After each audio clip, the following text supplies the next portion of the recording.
నా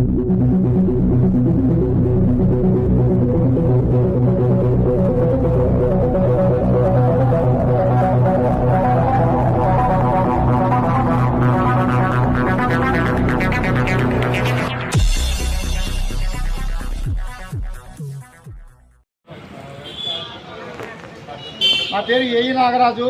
నేను నంద్యాల జిల్లా ప్రభుత్వ విజిలెన్స్ కమిటీ మెంబర్గా పనిచేస్తున్నాను.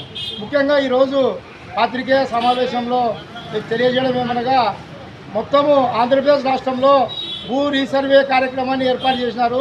అందులో భాగంగా డోన్ మండలంలో 5 గ్రామాలు రీసర్వే కార్యక్రమం జరిగింది.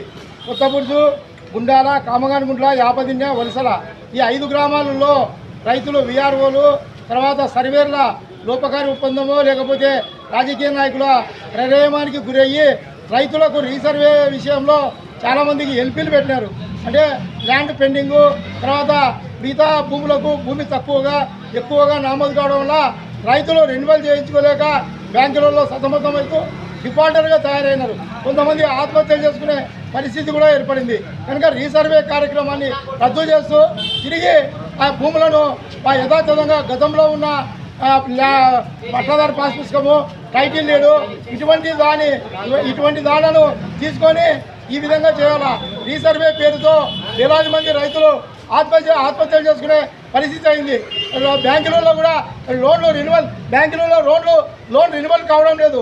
కనుక రీసర్వే కార్యక్రమాన్ని డోన్ మండలంలో జరిగిన 5 గ్రామాలను వెంటనే రీసర్వే ఎత్తేసి గత రికార్డుల ప్రకారమే భూములను ఎక్కించి వెంటనే రైతులను ఆదుకోవాలి.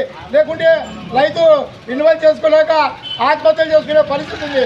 పులిసెల గ్రామంలో 100 మంది, కొత్తబుర్జులో 100 మంది, కొత్తకోటలో 100 మంది, తర్వాత యాపదిన్నె, కామగానిగుంట్ల, కోట్రాయి కొన్ని గ్రామాలలో రీసర్వే పేరుతో రైతులను ఎంతో దుర్మార్గమైన పనంగా చేసినారు. రాజకీయ నాయకుల ఒత్తులతో రెవెన్యూ అధికారులు, సర్వేర్లు లోపకారి ఒప్పందం ద్వారా భూములను ఎక్కియకుండా ఎల్పీలు పెట్టి అందరినీ నాశనం చేశారు.